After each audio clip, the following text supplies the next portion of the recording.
Hello friends, அந்த நம்ம என்ன பார்க்க போகிறோம் அப்படின்னா அனாயின்ஸில் படிக்கிற November December 2025 regulation 2025 first year first semester students உங்களுக்கான யூனிவர்சிட்டி எக்ஸாம், அதாவது செமஸ்டர் எக்ஸாம் பார்த்தீங்க அப்படின்னா டிசம்பர் 16 ஸ்டார்ட் ஆகும்.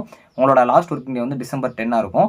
ஸோ இப்போ நிறைய ஸ்டூடெண்ட்ஸ்க்கு வந்து ஒரு பயம் இருக்கும், ஃபர்ஸ்ட் டைம் யூனிவர்சிட்டி எக்ஸாம் எழுத போகிறோம். ஏன்னா நம்ம 12th முடிச்சிட்டோம், இருந்தாலும் ஃபர்ஸ்ட் டைம் எழுத போகிறனால ஒரு ஃபியர் இருக்கும். ஸோ ஒரு பயம் இருக்கும், ஒரு பதட்டம் இருக்கும். என்னதான் நீங்கள் படிச்சிருந்தாலுமே வந்து படித்த மாதிரி இருக்காது, இந்த மாதிரிலாம் ஒரு மைண்ட் செட் இருக்கும். நீங்கள் ஃபர்ஸ்ட் டைம் எழுத போகிறீங்க, அதாவது ஸ்டூடெண்ட் மைண்ட் செட்டில் எப்படிலாம் இருக்குமோ அதெல்லாம் நான் உங்களுக்கு கிளியராக வந்து புரிய வைக்கிறேன். இந்த வீடியோவில் உங்களுக்கு எப்படி வந்து ப்ரிப்பரேஷன் பண்ணணும், ஸோ அது மட்டும் இல்லாமல் எந்த மாதிரிலாம் நீங்கள் படிக்கணும் அப்படிங்கிறத நான் சொல்ல போகிறேன். ஸோ வாங்க வீடியோக்குள்ள போகலாம். ஓகே ஃப்ரெண்ட்ஸ், ஃபர்ஸ்ட் எடுத்தானே பார்த்தீங்க அப்படின்னா அனாயின்ஸில் படிக்கிற regulation 2025 first year first semester students உங்களுக்கு புது ரெகுலேஷன் அப்படிங்கிறனால உங்களோட சீனியர்ஸோட ஐடியாவும் உங்களால் கேட்க முடியாது. ஏன்னா உங்களுக்கு நியூ ரெகுலேஷன் அப்படிங்கிறப்போ சிலபஸ் எல்லாமே சேஞ்ச் ஆயிருக்கும், அதனால உங்களுக்கு ஒரு ஐடியாவே இருக்காது. ஸோ அப்படிங்கிறப்போ நம்ம எப்படி படிக்கணும், அதாவது ஸ்டூடெண்ட்ஸோட மைண்ட் செட்டே பார்த்தீங்க அப்படின்னா 12th முடிச்சு வந்திருப்பீங்க, இங்கே வந்து பார்த்தோன்னா நிறைய பேட்டர்ன்ஸ் வந்து மாதிரி இருக்கும், நிறைய சிலபஸ் வேறு மாதிரி இருக்கும். ஸோ உங்களுக்கு நிறையா வந்து ஒரு புது எக்ஸ்பீரியன்ஸ் கிடச்சிருக்கும். இருந்தாலும் இந்த செமஸ்டர் எக்ஸாம் அப்போ உங்களுக்கு ஒரு பயம் இருக்கும், ஏன்னா அரியர்னு சொல்கிறாங்க. ஸோ அது மட்டும் இல்லாமல் உங்களோட சீனியர்ஸ் எல்லாம் அரியர் வச்சுட்டு கிளியர் பண்ண முடியல அப்படின்னு சொல்கிறாங்க. ஸோ அப்படிங்கிறப்போ எப்படி வந்து இதை படிக்கிறது, ஸோ அது மட்டும் எந்த மாதிரி கிளியர் பண்ணுறது அப்படிங்கிற ஒரு ஐடியாவும் இருக்குது. ஸோ ஒரு இது மைண்டே பிளாங்காக இருக்கும். ஸோ இதுக்கு நான் சிம்பிளாக வந்து ஃபஸ்ட்டு உங்களுக்கு ஒரு ஐடியா சொல்கிறேன். இப்போ வரைக்கும் நீங்கள் ஒன்றுமே படிக்கல அப்படின்னாலும் உங்களால் நல்ல மார்க்ஸே எடுக்க முடியும். ஏன் உங்களால் வந்து ஒரு 80+, 90+ எடுக்க முடியும். அது என்ன அப்படிங்கிறத நான் வந்து ஆர்டராக சொல்கிறேன். எப்படி நீங்கள் ப்ரிப்பேர் பண்ணுங்கிற லாஸ்ட்டு சொல்கிறேன். ஏன்னா ஃபஸ்ட்டு உங்களுக்கு ஒரு பயம் இருந்துச்சுன்னா அதை தூக்கி எரிஞ்சிருங்க. ஏன்னா வந்து உங்களை மாதிரி தான், அதாவது ஃபஸ்ட் இயர் பொறுத்த வரைக்கும் இந்த டைம் ரெகுலேஷன் 25 எல்லாருக்குமே இந்த மாதிரி தான் இருக்கும். கொஸ்டின் வந்து இந்த டைம் புதுசாக தான் வரும். அப்படிங்கிறப்போ உங்களோட மைண்ட் செட் தான் எல்லாருக்குமே இருக்கும். ஆனால் கண்டிப்பாக நீங்கள் படிச்சுட்டு தான் போகணும். சும்மா வந்து ஜென்ரலாக பார்த்துருந்தீங்கன்னா கூட ஓகே தான், ஒன்றுமே தெரியாமல் போனீங்கன்னா அரியர் விழுறதுக்கு நிறைய சான்ஸ் இருக்குது. அதாவது அரியர் அப்படின்னா ஒன்றும் இல்லை, அதாவது நம்ம ஸ்கூலில் படிக்கிறப்போ வந்து ஃபெயில்னு சொல்லுவோம், இங்கே வந்து உங்களுக்கு அரியர் அப்படின்னு சொல்லுவாங்க. ஸோ நீங்கள் வந்து ஸ்கூலில் அதாவது 12th படிச்சிருந்தீங்க அப்படின்னா மோஸ்ட்லி பார்த்தீங்க அப்படின்னா 70 மார்க்ஸ் வந்து நீங்கள் எக்ஸாமாக எழுதிருப்பீங்க, 30 மார்க்ஸ் ப்ராக்டிக்கலில் போடுவாங்க. இங்கே அந்த ப்ராக்டிக்கலுங்கிற கணக்கு வந்து தனியாக வரும். ஸோ உங்களுக்கு அந்த 30 மார்க்ஸ்ங்கிறது இன்டர்னல் கணக்கில் வரும். இன்டர்னல் கணக்கு நீங்கள் இப்போ அதெல்லாம் உங்களுக்கு தெரிஞ்சிருக்கும். நார்மலாக நீங்கள் 100 மார்க் செமஸ்டர் எழுத போகிறீங்க, 45 மார்க் பாஸ் எடுக்கிற மாதிரி இருக்கும். ஸ்கூலில் 35 மார்க் தான் எடுப்போம், இங்கே 45 மார்க் எடுக்கணும். ஸோ இப்போ உங்களுக்கு ஜென்ரல் ஒரு ஐடியா கிடைக்கும். மேக்ஸ் பேப்பர் வந்து கொஞ்சம் கஷ்டமாக தான் இருக்கும், அதனால் அது கொஞ்சம் நிறையா வந்து எஃபோர்ட் போட்டு படிக்க பாருங்கள். இப்போ நான் வந்து ஒன்றுமே படிக்கல ப்ரோ, இப்போ வரைக்கும் நான் ஒன்றுமே படிக்கல அப்படின்னாலும் உங்களுக்கு நான் ஒரு பேட்டர்ன் சொல்கிறேன், அதை ஃபாலோ பண்ணுங்க, உங்களால் நல்ல மார்க்ஸ் எடுக்க முடியும். ஃபஸ்ட்டு ஒரு ஐடியா வச்சு படிங்க. எந்த ஒரு ஐடியாவும் இல்லாமல் நீங்கள் வந்து யூடியூப்பில் வீடியோஸ் பார்க்கலாம், இல்லை உங்கள் காலேஜில் வந்து நடத்தியிருப்பாங்க, இல்லை ஒரு நோட் எடுத்து பார்ப்பீங்க, இல்லை ஒரு PDF எடுத்து பார்ப்பீங்க, ஒரு புக் எடுத்து பார்ப்பீங்க. எப்படி பார்த்தாலும் உங்களுக்கு ஒரு ஐடியா இல்லைன்னா எல்லாமே பார்த்த மாதிரி தான் இருக்கும், எல்லாமே கொஸ்டின் கேட்க தான் செய்வாங்க. ஆனால் உங்களால் வந்து அட்டன் பண்ண முடியாது. ஏன்னா நம்மளுக்கு கொஸ்டின் பேப்பரில் வரப்போகிறது 100 மார்க்ஸ் மட்டும்தான். நீங்கள் எவ்வளோ பார்த்தாலும் அது எல்லாமே வரப்போகிறது கிடையாது. ஸோ நீங்கள் யூடியூப்பில் வீடியோஸ் பார்த்தாலும் சரி, இல்லை நீங்கள் வந்து உங்கள் டீச்சிங் இதில் பார்த்தாலும் சரி, இல்லை உங்கள் ஸ்டாஃப் சொல்லிக் கொடுக்குற சம்மா இருந்தாலும் சரி, எல்லாமே நீங்கள் பார்த்துக்கோங்க. ஆனால் அது கரெக்டாக அட்டன் பண்ணுற அளவுக்கு உங்கள்கிட்ட கெப்பாசிட்டி இருக்கணும். ஸோ என்ன ப்ரோ பயன்படுத்துறீங்க அப்படின்னா ஜஸ்ட் உங்களால் அனாலிசிஸ் பண்ண தெரிஞ்சால் போதும். அதுக்கு வந்து நம்ம இம்பார்ட்டன்ட் கொஸ்டின்ஸ் போட்டிருக்கோம், அது நான் போட்டிருக்க இம்பார்ட்டன்ட் கொஸ்டின் நீங்கள் பார்க்கணும் இல்லை. என்னால் அது ஒரு ஐடியாவுக்கு பார்த்தீங்க அப்படின்னா இதுக்கு முன்னாடி ப்ரீவியஸ் எல்லாம் எப்படி கேட்டிருக்காங்க அப்படிங்கிற ஒரு ஐடியா தான். உங்களுக்கு நியூ ரெகுலேஷன் அப்படின்னாலும் உங்களோட பாஸ்ட் ரெகுலேஷனோட சிலபஸ் வந்து கம்பேர் ஆகி தான் நான் எடுத்திருப்பேன். அப்படி தான் உங்களுக்கு மோஸ்ட்லி வந்து எடுக்கும் செய்வாங்க சிலபஸை. இப்போ உங்களுக்கு ஒரு ஐடியா கிடச்சிருக்கும். இப்போ வந்து உங்கள் காலேஜில் டீச் பண்ணுற எல்லாத்தையும் நீங்கள் வந்து ஃபஸ்ட்டு லேர்ன் பண்ணுங்கள். இன்டர்னல் எழுதிருப்பீங்க, அதெல்லாம் பாருங்கள். இருந்தாலும் உங்களுக்குன்னு ஒரு யூனிக் ஐடியா வச்சுக்கோங்க. ஏன்னா எல்லாரும் படிக்கிற மாதிரி படிக்கிறீங்க அப்படின்னா மோஸ்ட்லி வந்து கொஸ்டின் பேப்பர் எடுக்கிறவங்க சொன்னால் மட்டும்தான் அந்த கொஸ்டின் வரப்போகுது. எப்படி யார் சொன்னாலும் அந்த கொஸ்டின் வரும் அப்படிங்கிறது கிடையாது.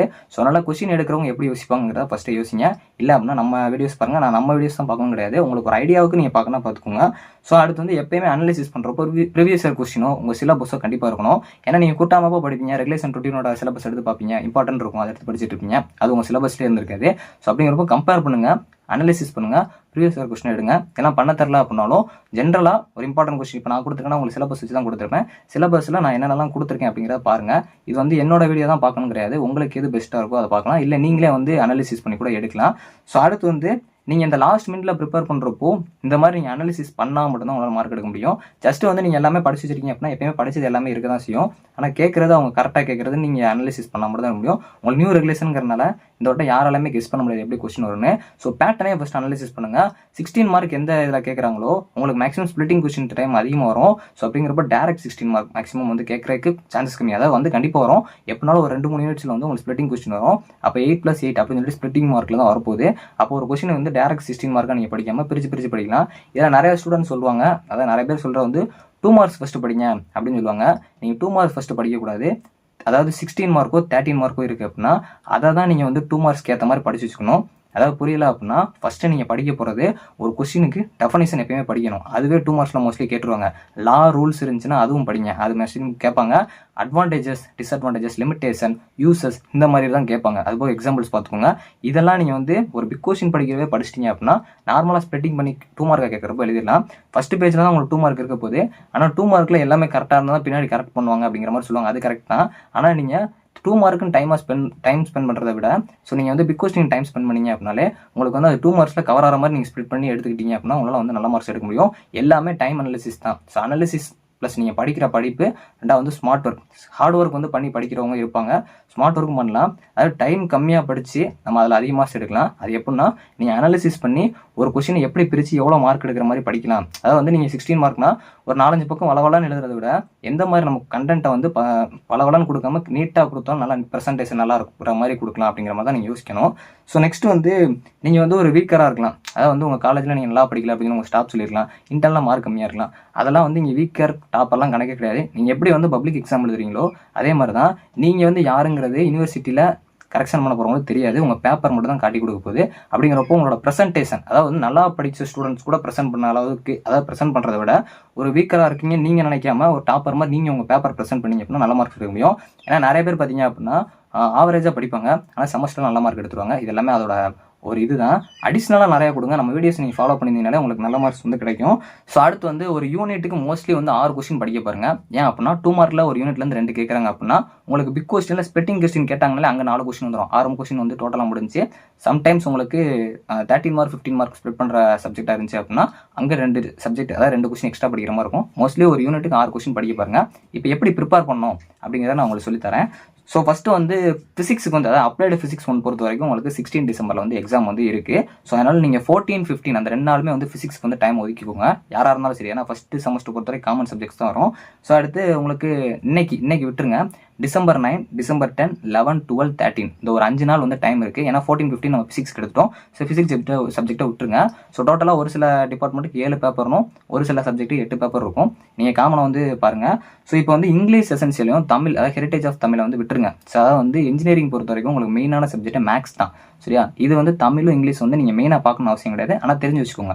சரியா? அதனால் உங்களுக்கு ஒரு நாள் டைம் கிடைக்காது. ஒவ்வொரு எக்ஸாமுக்கு ஒரு நாள் டைம் இருக்குது. அதில் நீங்கள் தமிழ் இங்கிலீஷ் வந்து ஜஸ்ட் லாஸ்ட்டாக பார்த்தீங்கன்னா மார்க் எடுத்துடலாம். ஸோ இல்லை நான் வீக்னா மட்டும் அதுக்கு டைம் அலாட் பண்ணிக்கணும். நான் வந்து இப்போ சொல்ல போகிறதுல உங்களுக்கு நான் கொடுக்கல. ஸோ இப்போ வந்து December 9, 10, 11, 12, 13 இந்த டைமில் வந்து பார்த்தீங்க அப்படின்னா 5 நாள் இருக்குது அப்படின்னா நீங்கள் இங்கிலீஷ் தமிழை விட்டீங்க அப்படின்னா டோட்டல் நம்ம மீதி 5 சப்ஜெக்ட் இருக்கும். அதில் ஃபிசிக்ஸ்க்கு ஒரு நாள் நம்ம எடுத்துட்டோம். மீதி 4 நாள் இருக்கும். அதாவது மீதி 4 சப்ஜெக்ட் இருக்கும். அந்த 4 சப்ஜெக்டை இந்த 5 நாள் வந்து பிரிச்சுக்கோங்க. முக்கியமான ஒன்று, இப்போ 9ஆம் தேதி படிக்கிங்க அப்படின்னா ஒரு சப்ஜெக்டை மட்டும் எடுத்து படிக்காதீங்க. அப்படி படிச்சிங்க அப்படின்னா உங்களுக்கு ஒரே சப்ஜெக்ட்டில் உட்காந்துருக்கு இரிட்டேட் ஆயிரும், தூக்கமாக வரும். 5 சப்ஜெக்ட்டில் 4 சப்ஜெக்ட், அதாவது ஃபிசிக்ஸ் சப்ஜெக்டே உள்ள சேர்க்கணும் சேர்த்துக்கோங்க. இல்லை அது தனியாக நீங்கள் அந்த லாஸ்ட் 2 நாள் படிக்க போறீங்கன்னா படிங்க. ஸோ படிச்சுக்கோங்க. ஆனால் மேக்ஸு குறைஞ்சது வந்து இம்பார்ட்டன்ஸ் நிறையா கொடுங்க. அது கிரெடிட்டும் அதிகமாக இருக்கும், வெயிட்டேஜ் அதிகமாக இருக்கும். அது கண்டிப்பாக கொஞ்சம் கஷ்டமாக இருக்கும். ஸோ நான் அது கொடுங்க. ஸோ இந்த மாதிரி நீங்கள் டைம் அலாட் பண்ணி படிக்கிறப்போ உங்களால் வந்து நல்ல மார்க்ஸ் எடுக்க முடியும். ஸோ அதில் இப்போ உங்களுக்கு ஒரு பயம் இருக்குன்னா இந்த மாதிரி ஒரு அனாலிசிஸ் பண்ணி கிளியராக படிங்க, நல்ல மார்க்ஸ் எடுக்க முடியும். ஸோ எல்லாருமே சொல்லலாம் இப்படி படிங்க அப்படி படிங்கன்னு சொல்லிட்டு, யார் என்ன சொன்னாலும் உங்களுக்கு என்ன தோணும் அந்த மாதிரி படிங்க. ஸோ ஒரு ஐடியாவை நான் உங்களுக்கு கொடுத்துட்டேன். அந்த ஐடியாவை இம்ப்ளிமெண்ட் பண்ணி நல்ல மார்க்ஸ் எடுக்க பாருங்க. ஈஸியாக தான் வரும். ஃபஸ்ட்டு செமஸ்டர் பொறுத்து ஈஸியாக தான் இருக்கும். ஆனால் இப்போ நீங்கள் வந்து அதாவது நம்ம சின்ன வயசில் வந்து ஃபஸ்ட்டு இந்த நம்பர் எழுதி பார்க்குறப்போ அது கஷ்டமாக இருக்கும். இப்போ நம்மளுக்கு ஈஸியாக இருக்குது. அது மாதிரி ஃபஸ்ட்டு டைம் வர்றப்போ அது கஷ்டமாக தான் இருக்கும். நீங்கள் செகண்ட் செமஸ்டர் தேர்ட் செமஸ்டர் போனால் ஃபஸ்ட்டு செமஸ்டர் ஈஸியாக இருக்கும். ஏன்னா அப்கமிங் சப்ஜெக்ட் கொஞ்சம் கஷ்டமாக இருக்கும். இப்போ கொஞ்சம் ஈஸியாக இருக்கும். ஆனால் ஃபஸ்ட்டு லெவலில் இருக்கும்போது நீங்கள் அது கஷ்டமாக தான் தெரியும். ஸோ அதனால் அது யார் வந்து ஃபீல் பண்ணலாம் வேண்டாம். ஸோ ஃபஸ்ட்டு கஷ்டமாக இருந்தாலும் அது ஹார்ட் ஒர்க் பண்ணி படிங்க. ஆனால் நீங்கள் hard work or smart work பண்ணால் மட்டும் தான் உங்களால் வந்து அச்சீவ் பண்ண முடியும், பாஸ் ஆக முடியும், நல்ல மார்க்ஸ் எடுக்க முடியும். நீங்கள் ஜஸ்ட் வந்து ஜென்ரலாக வந்து நான் பார்த்துக்கிறேன், நான் போய் வந்து ஒரு இது எழுதி மார்க் எடுத்துக்கிறேன் அப்படின்னு நினச்சிங்கன்னா முடியாது. அதுமாதிரி பேஜஸ் மட்டும் எழுதி ஃபில் பண்ணி விட்டா பாஸ் ஆயிடுவாங்க அப்படிலாம் கிடையாது. இதிலே நிறையா வந்து இது இருக்குது, வித்துகள் அந்த மாதிரிலாம் இருக்குது. கலர் பென்ஸ் யூஸ் பண்ணுறது அதெல்லாம் வந்து நான் உங்களுக்கு எக்ஸாம் போகிறதுக்கு முன்னாடி சொல்கிறேன். இந்த வீடியோ கண்டிப்பாக யூஸ் ஆகும் நினைக்கிறேன். ஃபஸ்ட்டு செமஸ்டர் ஸ்டூடெண்ட்ஸ் கண்டிப்பாக வந்து இந்த இதெல்லாம் ஃபாலோ பண்ண பாருங்கள். ஸோ பயப்படாதீங்க. 12th மாதிரி தான் உங்களோட காலேஜ் லைஃபும். நீங்கள் அங்கே போய் வந்து பப்ளிக்னு எழுத போகிறீங்க, இங்கே செமஸ்டர் எழுத போகிறீங்க. அங்கே ஃபெயில்னா இங்கே அரியர், இங்கே பாஸ்னால் உங்களுக்கு கிரேடிங்கில் வரும். நீங்கள் பப்ளிக் எழுதினீங்க அப்படின்னா 12th வந்து 600 கொடுப்பாங்க. இங்கே வந்து உங்களுக்கு கிரேடிங்கில் வரும். ஸோ ஓரளவு புரிஞ்சிருக்கும்னு நினைக்கிறேன். நம்மளுக்கு ரெகுலேஷன் 2025 பற்றி நிறைய தெரிஞ்சுக்கணும். நம்ம சேனலில் அப்லோட் பண்ணியிருக்கோம். கண்டிப்பாக போய் பாருங்கள். ஸோ தேங்க்ஸ் ஃபார் வாட்சிங்.